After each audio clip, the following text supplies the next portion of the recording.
Yes, देश में नए डिजिटल कानून पर सोशल मीडिया प्लेटफॉर्म व्हाट्सएप के दिल्ली हाई कोर्ट का रुख करने के बाद एक बार फिर अभिव्यक्ति की आज़ादी और निजता की रक्षा का प्रश्न चर्चा में आ गया है।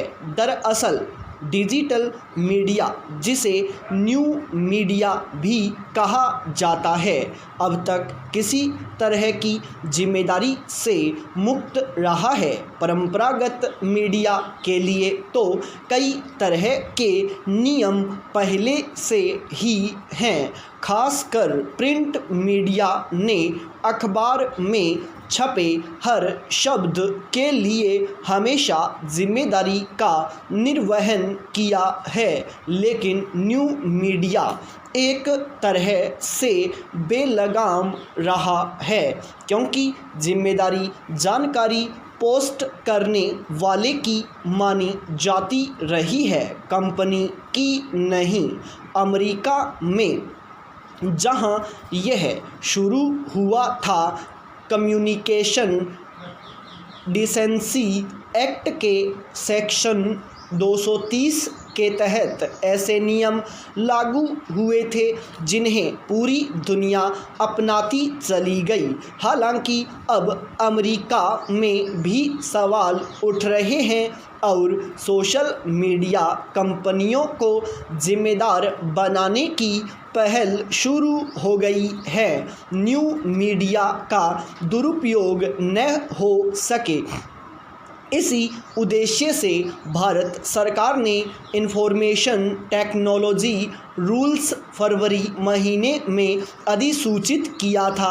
डिजिटल कंपनियों को 25 मई तक का समय दिया गया था कि वे कानून के अनुसार अपनी व्यवस्था बनाकर सरकार को सूचित करें। सोशल मीडिया कंपनियों ने इस पर मिश्रित प्रतिक्रिया व्यक्त की। गूगल ने कहा कि वह पहले से ही देश के कानून के अनुसार काम कर रही है, तो फेसबुक का जवाब था कि वह भी ऐसा करने के लिए प्रतिबद्ध है। लेकिन कुछ मुद्दों पर सरकार से बात चल रही है। व्हाट्सएप ने नियम को निजता की रक्षा के अधिकार के खिलाफ बताते हुए हाई कोर्ट का दरवाज़ा खटखटा दिया, तो ट्विटर ने भी सरकार की मंशा पर शक पैदा करते हुए बयान दिए। इस मामले में हाई कोर्ट का निर्णय आने के बाद ही उसका रुख पता चलेगा, लेकिन केंद्र सरकार ने साफ कर दिया है कि इन कंपनियों को यहाँ के नियम मानने ही होंगे। सरकार का कहना है कि भारत में अभिव्यक्ति की स्वतंत्रता और लोकतंत्र का एक गौरवशाली इतिहास रहा है। डिजिटल मीडिया कंपनियां निजी फायदे के लिए अपनी शर्तें थोपना चाहती हैं। देखा जाए तो सरकार की बात में दम है, लेकिन डिजिटल मीडिया भी जिस अभिव्यक्ति की स्वतंत्रता की आड़ में अपने हितों को छिपाना चाह रहा है, वह भी बेवजह नहीं है। हालिया टूल किट विवाद इसका उदाहरण है कि किस तरह राजनीतिक दल भी अपने हित साधने के लिए सोशल मीडिया का गलत इस्तेमाल कर सकते हैं। इसलिए ज़रूरी है कि दोनों आशंकाओं का समाधान करते हुए कोई रास्ता निकाला जाए। पाई पैरा चेंज।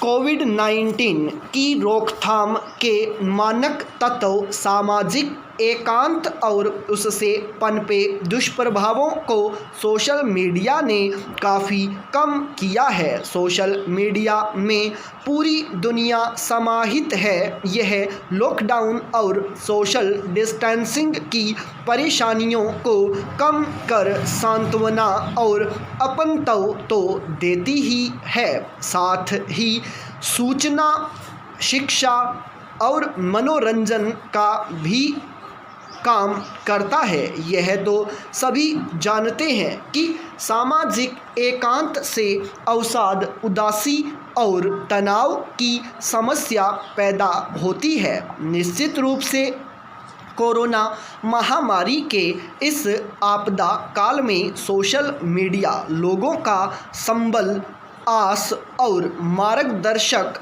बना है। जाहिर है कि इस नाजुक स्थिति में सोशल मीडिया का महत्व काफ़ी बढ़ गया है।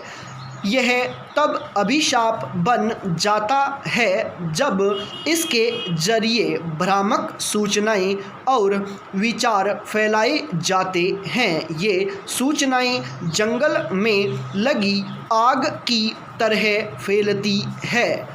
इनसे घबराहट पैदा होती है। चिंतित व्यक्ति सूचनाओं की भूख रखता है। इसका अर्थ यह नहीं है कि लोग बिना सत्यापन के फेक सामग्री को ग्रहण करते जाएं।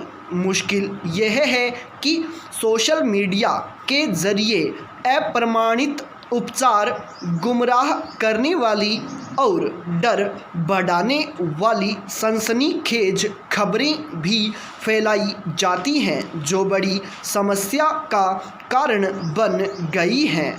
इसीलिए संयुक्त राष्ट्र से जुड़े एक उच्चाधिकारी ने इस स्थिति को भ्रामक सूचनाओं की महामारी तक कहा है और इसे इन्फोडेमिक नाम दिया है। उन्होंने इसका मुकाबला करने का आह्वान भी किया। असल में इन्फोडेमिक शब्द दो शब्दों से मिलकर बना है, इन्फॉर्मेशन और पेंडेमिक। इसका मतलब है कई तरह की जानकारियों की बाढ़ आ जाना। इसलिए ज़रूरत सिर्फ कोविड-19 से लड़ने की ही नहीं, वरन भ्रामक और भयानक सूचना बमबारी से निपटने की भी है। इस बीच इंस्टाग्राम ने नई पहल करते हुए घोषणा की कि वह कोविड-19 से संबंधित वही पोस्ट देगा जो स्वास्थ्य संगठनों द्वारा प्रकाशित है या जारी की गई है। पाई पैराचेंज समाज में मास्क, 2 गज दूर और सैनिटाइजेशन के प्रति जागरूकता इन्हीं सोशल मीडिया माध्यमों के अभियानों की वजह से आई है। सोशल मीडिया ने नकारात्मक भावुक प्रतिक्रियाओं को कम किया और कोविड प्रोटोकॉल के प्रति गंभीरता बढ़ाई। हर नागरिक का दायित्व है कि वह अपने सोशल मीडिया अकाउंट से अफवाहों या असत्यापित सूचनाओं को न फैलाएं। खबरनवीसों की भी यह जिम्मेदारी है कि वे भी प्रामाणिक खबरों को ही दें। निश्चित रूप से लोगों में जागरूकता पैदा करने, उन तक सही जानकारी उपलब्ध करवाने, रोग के उपचार व रोकथाम के मानकों का तेजी से प्रचार प्रसार सोशल मीडिया की वजह से ही संभव हो पाया है। लेकिन भ्रामक सूचनाओं से नुकसान भी हुआ है। इसलिए सोशल मीडिया पर जिम्मेदारी से सूचनाओं को डालें, इसे इन्फोडेमिक का जरिया न बनाएं। पाई पैराचेंज विरोध को देखते हुए सरकार तीनों कृषि कानूनों को रद्द करे और किसान नेताओं को साथ लेकर नए सिरे से कृषि कानून बनाकर उन्हें लागू करे। इस समय पूरे देश में कोरोना संक्रमण का खतरा बढ़ रहा है। ऐसे माहौल में इस तरह के विवादों पर समय और शक्ति खर्च नहीं होनी चाहिए। सारा ध्यान लोगों की जान बचाने पर हो। स्टॉप।